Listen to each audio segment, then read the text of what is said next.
رسول کے بعد کس کی ناراضگی رسول کا غضب تھا ہمیں پتہ نہیں چلا، کاش ہمیں پتہ چل جاتا۔ اس نور کو لینے کے لیے محمد کو معراج دی جاتی ہے، صعود دیا جاتا ہے، اور ایسا صعود جس کے بعد پھر نزول نہیں ہے۔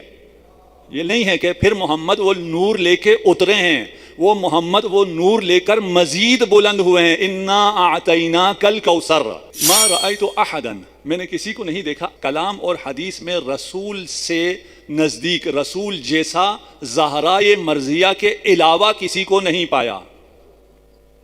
یعنی آپ جو کہتی، جو کچھ فرماتی، وہ کلام رسول ہوتا، وہ عیناً ایسے ہوتا جیسے رسول بول رہے ہیں۔ وہ جب مطالبہ کر رہی ہیں تو انہیں حدیث نہیں سنائی جا سکتی اس مطالبے کے سامنے، اور اس مطالبے کے سامنے حدیث بھی کیا سنائی جائے کہ آپ کو مال نہیں ملے گا اس لیے کہ آپ کو علم ملا ہے وراثت میں، اسی علم کی بنیاد پر تو مطالبہ ہے۔ جب تک رسول میں کھڑے ہونے کا دم تھا، فاطمہ کی تعظیم کے لیے کھڑے ہوتے رہے ہیں۔ صرف ایک موقع ایسا آیا ہے جب آپ کھڑے نہیں ہوئے۔ روایت کیا ہے؟ روایت کہہ رہی ہے کہ اہل بیت میں سے پہلا فرد جو مجھ سے ملحق ہوگا وہ جناب سیدہ فاطمہ الزہرا سلام اللہ علیہا ہوں گی۔ اہل بیت جن پر آیت تطہیر نازل ہوئی ہے، اس اہل بیت میں حضرت محسن ہے؟ اس میں حضرت محسن نہیں، اس میں حضرت زینب ہیں، اس میں حضرت زینب بھی نہیں ہے۔ اور پھر ہمیں کوئی اس میں یعنی فاطمیہ کے حوادث میں ہمیں کسی سے کوئی اصرار نہیں ہے، کوئی بحث نہیں ہے کہ آپ کہیں جی پہلو شکستہ ہوا تھا یا نہیں ہوا تھا۔ فرض کر لیجئے کہ آپ کی بات مان لیتے نہیں ہوا تھا، حملہ ہوا تھا یا نہیں ہوا تھا، کہ اپنی وصیت میں امیر المومنین سے کہہ رہی ہیں یا علی میں نے اپنی زندگی میں کبھی جھوٹ نہیں بولا، یا علی میری وصیت ہے مجھ پر ظلم کرنے والے میرے جنازے کے قریب بھی نہ آئیں۔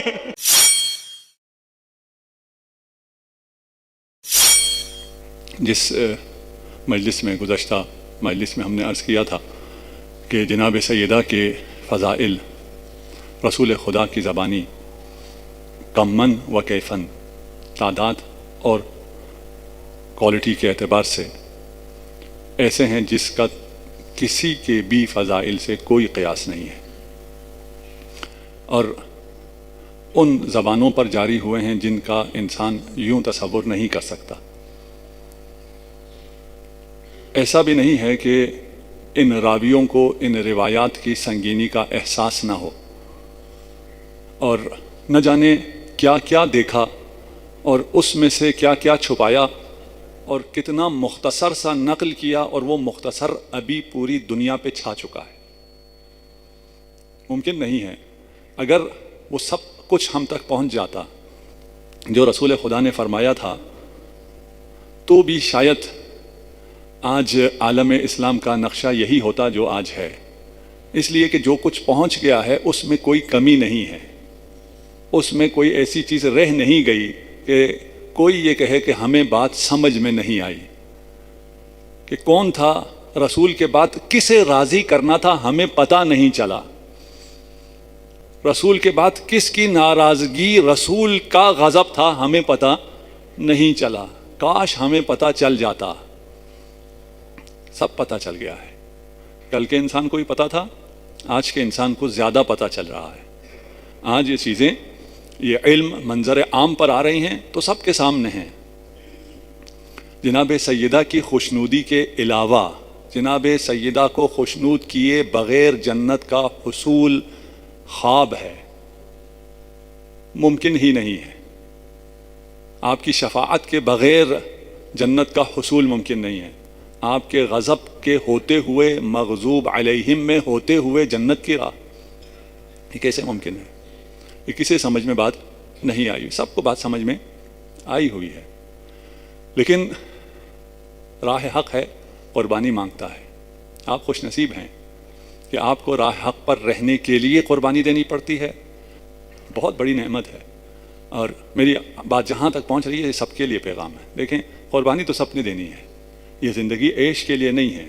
انک کادح الی ربک، آپ مشقت میں ہیں، لیکن مشقت ایسے راستے میں ہو کہ اس مشقت کو اٹھانے کے بعد کوئی آپ کا سہارا بنتا ہو، کوئی آپ کا شافع بنتا ہو، کوئی آپ کی کشتی کو کنارے پہ لگانے والا ہو، لیکن مشقت اٹھا کر انہی پاک ہستیوں سے دور جانا سمجھداری نہیں ہے۔ صلوات پڑھ دیجیے محمد و آل محمد۔ ایک حدیث ہے، اس کا صدر یعنی کچھ جملے میں نے اس گزشتہ مجلس میں پیش کر دیے تھے، اور اس کے بعد یہ بھی ام المؤمنین سے حدیث ہے، اور آپ فرماتی ہیں کہ میں نے سوال یہ کیا تھا کہ آپ اتنا پیار کیوں کرتے ہیں اپنی بیٹی کو؟ اتنا پیار کسی باپ نے کسی بیٹی کو نہیں کیا، ایسا کبھی کسی نے نہیں کیا، آپ ایسا کیوں کرتے ہیں؟ رسول خدا نے جواب جو دیا ہے اس میں آپ ارشاد فرما رہے ہیں، آج سے ہم شروع کر رہے ہیں، فوقفت علی شجرۃ من شجر الجنہ، کہ جب میں معراج پر گیا تو جنت میں، معراج پر جو رسول خدا گئے آپ جانتے ہیں کہ رسول خدا کے نور کو دیکھ کر تمام عرشیان، تمام فرشتے، تمام حور و ملک سب پریشان تھے، سب پوچھتے تھے ما ھذا النور اشبہ النور بنور ربنا۔ وہ اس عالم میں رہنے والے اس نور کو دیکھ کر پریشان تھے، مجذوب تھے۔ رسول خدا کہتے ہیں میں ایک درخت کے سامنے پہنچا، میں خود مجذوب عالم میں اس کے نور کو دیکھ کر مجذوب ہو گیا۔ فوقفت علی شجرۃ، اس درخت کے سامنے رسول کھڑے ہو جائیں، رسول 7 آسمانوں میں کہیں نہیں رکے، اس درخت کے سامنے کہہ رہے ہیں وقف تو۔ اس سے زیادہ خوبصورت درخت جنت میں نہیں تھا، اس سے زیادہ سفید نورانی پتے کسی درخت کے نہیں تھے، اس سے زیادہ لذیذ ثمرہ میوہ کسی درخت کا نہیں تھا۔ پھر مجھے اس درخت سے چکھایا گیا اور اس نور سے، نور جناب سیدہ فاطمہ الزہرا سلام اللہ علیہا میرے صلب میں منتقل ہوا، اور آپ کی ولادت ہوتی ہے۔ آپ کی ولادت کے بعد سوال کہاں سے شروع ہوا تھا؟ اتنا پیار کیوں، اتنا ایک بیٹی کو کیوں سونگتے ہو؟ فَإِذَا اشْتَقْتُ إِلَى الْجَنَّةِ، میں جب جنت کا مشتاق ہوتا ہوں۔ صلوات پڑھ دیجئے محمد و آل محمد۔ روایت آسان ہے اور نقل کرنے والوں نے سمجھا ہے، ایسا نہیں ہے نہیں سمجھا۔ جنت ہے، جنت کسے کہتے ہیں ہمیں ابھی اس کا اندازہ ہی نہیں ہے۔ اس عالم میں اس عالم کا ہمیں کوئی اندازہ نہیں، اور جو کچھ بتایا جاتا ہے وہ صرف تقریب ذہن کے لیے تشبیہ ہے، استعارہ ہے، کہ آپ کو پتہ چل جائے کہ وہاں بہت اچھی کوئی چیزیں ہیں، بہت عمدہ کوئی چیزیں ہیں، ایسی چیزیں ہیں جنہیں دیکھ کر آپ کی آنکھ اکتائے گی نہیں، جنہیں کھا کر آپ کو کوئی اکتاہٹ نہیں ہوگی، آپ کو تکرار کا احساس نہیں ہوگا، آپ کو کوئی بوریت نہیں ہوگی، آپ وہاں جو چاہیں گے وہ سب ہوگا۔ وہ جو خوبصورت ترین عالم ہے اس کے حسن سے فاطمہ کا حسن کہیں زیادہ ہے، اس لیے کہ اس جنت میں، اس حسین نظاروں میں جو درخت تھا، اس درخت کا حسن فاطمہ کا نور حجاب در حجاب اس درخت کے پھل میں تھا، اور اس سے وہ درخت، اس کا پھل، اس کے پتے نورانی تھے، اور اس کا نور ایسا تھا جس نے اس نور کو جذب کیا جو خود مجذوب عالم ہے۔ یہ حسن فاطمہ ہے۔ لم ارى فی الجنہ، جنت میں ایسا نہ درخت دیکھا، نہ ایسے میں نے پتے دیکھے۔ ان پتوں کا نور کیا تھا؟ نور فاطمہ کی تجلی تھی۔ اس نور کو لینے کے لیے محمد کو معراج دی جاتی ہے، صعود دیا جاتا ہے، اور ایسا صعود جس کے بعد پھر نزول نہیں ہے۔ یہ نہیں ہے کہ پھر محمد وہ نور لے کے اترے ہیں، وہ محمد وہ نور لے کر مزید بلند ہوئے ہیں۔ انا اعطیناک الکوثر، کون سمجھ سکتا ہے؟ انا اعطیناک الکوثر، ہم نے آپ کو یہ نور دیا ہے، یہ نور لینے کے لیے آپ کو بلند کیا ہے۔ اب میں واقعا نہیں سمجھ سکتا۔ کلما اشتقت الی الجنہ، کون کہہ رہا ہے؟ رسول خدا فرما رہے ہیں کہ جب میں جنت کا مشتاق ہوتا ہوں۔ جنت، آپ کی جنت کیا ہے اور رسول کی جنت کیا ہے؟ وعد اللہ المؤمنین والمؤمنات جنات تجری من تحتها الانہار، یہ تو میری اور آپ کی جنت ہے نا۔ مؤمنین و مؤمنات کی جنت کیا ہے؟ کہ تجری من تحتها الانہار خالدین فیہا ومساکن طیبہ۔ یہ آپ کو مبارک انشاءاللہ اس ذکر کے طفیل ہم سب کو اور اس ذکر سننے والوں کو اس ذکر کے توسل سے جنت نصیب ہو۔ فی جنات عدن، لیکن جو رسول کی جنت ہے ورضوان من اللہ اکبر ذالک هو الفوز العظیم۔ رسول کی جنت یہ تجری من تحتها الانہار نہیں ہے، وہ شجرہ نہیں ہے، وہ پھل نہیں ہے۔ رسول کی جنت رضوان اللہ ہے۔ ان عائشہ بنت طلحہ، یہ عائشہ بنت طلحہ ہے، ان عائشہ یہ بنت ابی بکر ہیں، دوبارہ ام المؤمنین سے روایت ہے انہا قالت ما رأيت احدا كان اشبه كلاما وحديثا من فاطمة برسول الله صلی اللہ علیہ وآلہ وسلم. ما رأيت احدا، میں نے کسی کو نہیں دیکھا کلام اور حدیث میں رسول سے نزدیک، رسول جیسا زہرائے مرضیہ کے علاوہ کسی کو نہیں پایا. یعنی آپ جو کہتی، جو کچھ فرماتی وہ کلام کلام رسول ہوتا، وہ عیناً ایسے ہوتا جیسے رسول بول رہے ہیں. یہ کہنا تو آسان ہے، لیکن پھر وہی بی بی جب دربار میں آ کے کہے اعلموا انی فاطمہ اقول عودا وبدعا ولا اقول ما اقول غلطا، پھر یہ ماننا پڑے گا کہ بی بی جو کہہ رہی ہیں وہ کلام رسول ہے. کلام رسول کے سامنے پھر کلام کرنا ممکن نہیں ہے. جو عالم بے کلام رسول ہو، ان دونوں کا بولنا ایک ہے بشہادت ہے ام المؤمنین.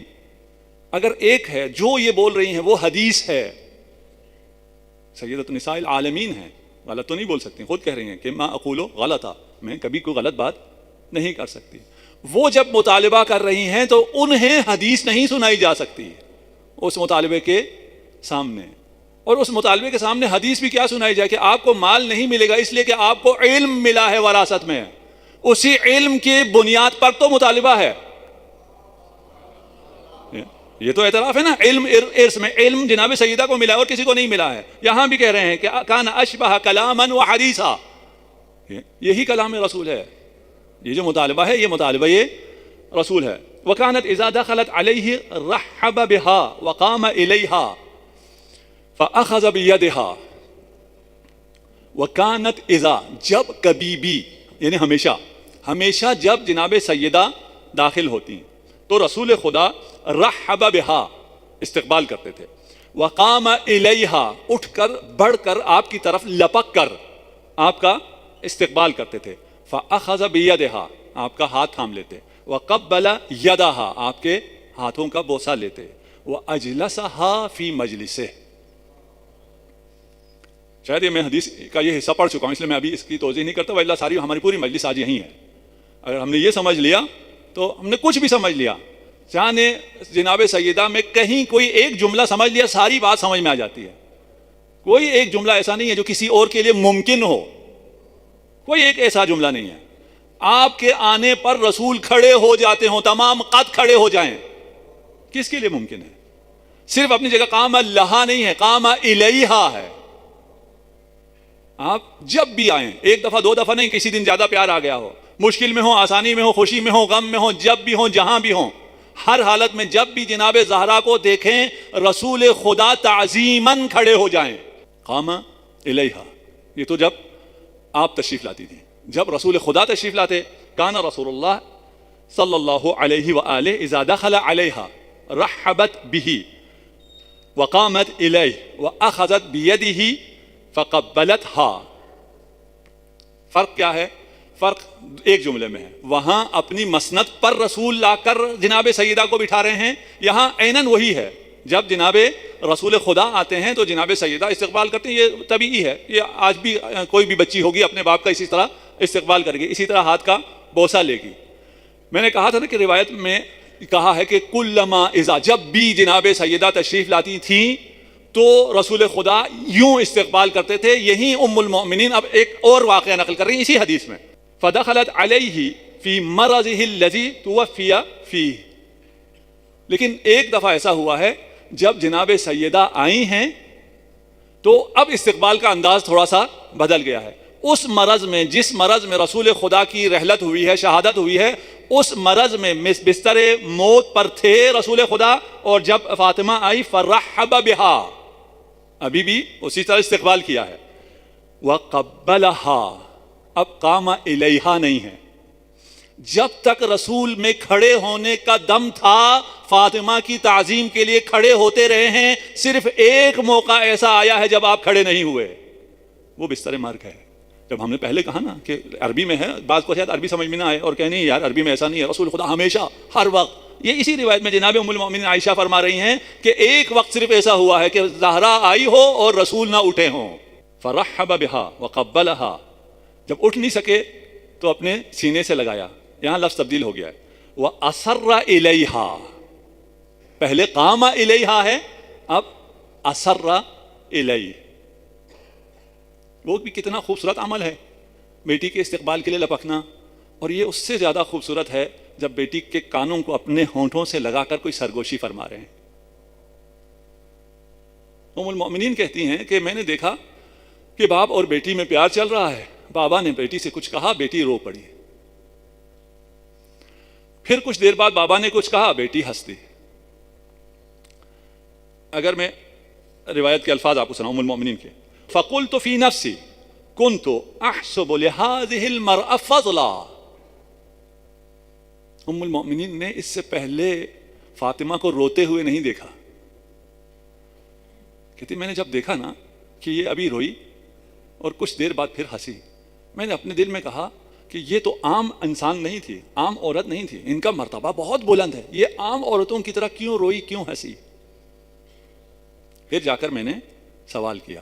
واقعی آپ نے سنا ہوا ہے، میں آپ کو صرف روایت کے کچھ جملوں کی طرف متوجہ کر رہا ہوں، اور جواب بھی آپ کے پیش نظر ہے. اس وقت تو جواب نہیں دیا، بعد میں جب پوچھا تو پھر کہا کہ میں ہنسی اس بات پر کہ انی اول اہلہ الحق بہ، کہ پہلا فرد اہل بیت میں سے جو حضرت سے ملحق ہوگا وہ میں ہوں گی. صلوات پڑھ دیجیے محمد و آل محمد. روایت کیا ہے؟ روایت کہہ رہی ہے کہ اہل بیت میں سے پہلا فرد جو مجھ سے ملحق ہوگا وہ جناب سیدہ فاطمہ الزہرا سلام اللہ علیہا ہوں گی. اہل بیت جن پر آیت تطہیر نازل ہوئی ہے، اس اہل بیت میں حضرت محسن ہے؟ اس میں حضرت محسن نہیں، اس میں حضرت زینب ہیں، اس میں حضرت زینب بھی نہیں ہے. رسول نے جو فرمایا ہے کہ میرے اہل بیت سے مراد بھی خود بیان کر کے گئے ہیں، معلوم بھی ہے اہل بیت، وہ لغوی اہل بیت نہیں ہے کہ گھر میں جو کوئی بھی ہو. اس بنا پر جو پہلا شہید ہے وہ کون ہوگا اہل بیت میں سے؟ شہیدہ جناب سیدہ ہوں گے.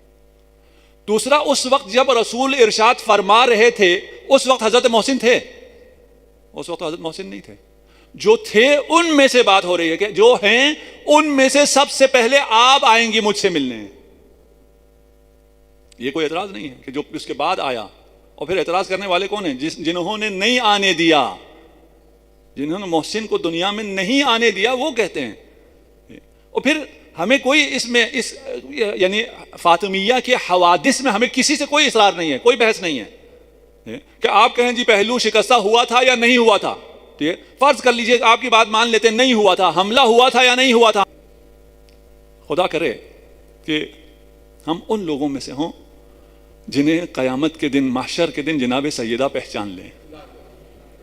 ہم جناب سیدہ کے چناؤ میں آ جائیں جب آپ چن چن کر لے جا رہی ہوں گی. کچھ لوگوں کا یہ خیال ہے کیونکہ وہ چن کر لے جا رہی ہوں گی تو اس میں ہم بھی آ جائیں گے. نہیں، آپ کو قربانی دینی پڑے گی، آپ کو حق بیان کرنا پڑے گا، آپ کو فاطمیہ میں گھریا کرنا پڑے گا، اس کے بغیر ممکن نہیں ہے. یہ ایام امیر المؤمنین کے لیے بہت سخت ایام ہیں. جناب سیدہ ارشاد فرماتی ہیں، امیر المؤمنین میں نے آپ سے وصیت کرنی ہے. انی لارا ما بی لا اشک الا اننی لاحقۃ بابی. میں آج یا کل اپنے بابا سے ملنے جا رہی ہوں. میں یہ دنیا چھوڑ کر، علی آپ کو چھوڑ کر، حسنین کو چھوڑ کر جا رہی ہوں. وہ کیا مظالم ہیں جن مظالم کی وجہ سے ایک بیوی کو اپنی نوجوانی میں علی جیسا شوہر چھوڑ کر جانے پہ راضی ہے، حسنین جیسے شہزادوں کو چھوڑ کر جانے پہ راضی ہے. انی اوصی کا بھی اشیاء، میں وصیت کرنا چاہتی ہوں. علی نے زہرا کا سر اپنے سینے پہ رکھا. فجلس عند رأسها واخرج من كان في البيت، جو بھی گھر میں تھا سب کو گھر سے نکال دیا. اس وصیت کو مصائب کے الفاظ سمجھ کے نہ سنیے، اسے اپنے دل میں اتاریے. ثم قالت یا ابن عم ما احدتنی کاذبہ ولا خائنہ ولا خالفتک منذ عاشرتنی. اے علی، مجھے معاف کر دیجیے، میں نے کبھی آپ کی مخالفت نہیں کی، میں نے ہمیشہ آپ کی بات مانی، میں نے آپ کے ساتھ ایک اچھی زندگی گزاری. ما احدتنی کاذبہ، صدیقہ کو کہنا پڑ رہا ہے صدیقہ کو اتنا جھٹلایا گیا کہ اپنی وصیت میں امیر المومنین سے کہہ رہی ہیں یا علی میں نے اپنی زندگی میں کبھی جھوٹ نہیں بولا.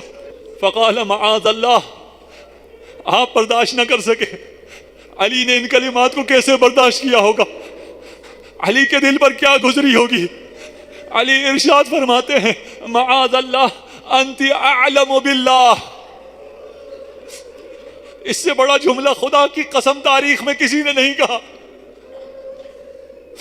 یا زہرا آپ کہہ رہی ہیں مجھے جھٹلایا گیا، میں جھوٹی نہیں ہوں. انت اعلم باللہ وابر واتقى واکرم واشد خوفا من اللہ. اللہ اکبر. نہ جانے کتنا گریہ ہوا، علی نے کتنا گریہ کیا، بطول نے کتنا گریہ کیا. کب دوبارہ زہرا بولنے کے قابل ہوئی؟ ثم قالت اوصیک ان لا یشہد احد علی جنازت من هؤلاء الذین ظلمونی. یا علی میری وصیت ہے مجھ پر ظلم کرنے والے میرے جنازے کے قریب بھی نہ آئیں. ولا یصلی علی احد منہم ولا من اشیاعہم. نہ وہ خود آئیں نہ ان کے ماننے والے آئیں. آپ کوشش کرتے ہیں ایام فاطمیہ میں لوگ آئیں، زہرا کی مجلس میں صرف وہ آ سکتا ہے جسے زہرا نے اجازت دی ہے. یا علی ادفنی فی اللیل. رات کی تاریکی میں مجھے دفن کرنا. امیر المؤمنین ارشاد فرماتے ہیں واللہ جدد علی مصیبت رسول اللہ ثم بکیا جمیعا. رسول خدا کا غم تازہ ہوا، دونوں نے گریہ کرنا شروع کیا. زہرا نے اپنے ہاتھوں سے علی کے آنسو پوجنا شروع کیے. علی نے ان ہاتھوں کا بوسہ لیا. زہرا پہلو شکستہ ہے، ان ہاتھوں پر تازیانوں کے نشان ہیں. السلام علیکم دوستو، کیسے ہیں آپ سب؟ امید کرتا ہوں آپ سب خیریت سے ہوں گے. ہماری یہ ویڈیو آپ کو کیسی لگی ہے ہمیں کمنٹ سیکشن میں ضرور بتا دیا کریں، اور ہماری ویڈیو کو لائک، سبسکرائب اور شیئر بھی ضرور کیا کریں تاکہ ہر آنے والی نئی ویڈیو آپ کے پاس بر وقت پہنچ سکے. اور آپ سے یہ ریکویسٹ رہتی ہے کہ ہماری اس ویڈیو کو اپنے دوست، احباب اور رشتہ داروں کے ساتھ زیادہ سے زیادہ شیئر کیا کریں تاکہ ان کے پاس بھی ذکر محمد والے محمد کی یہ مجالس بر وقت پہنچ سکیں اور مجالس سے مستفیض ہو سکیں. ویڈیو دیکھنے کا بہت شکریہ. السلام علیکم ورحمۃ اللہ.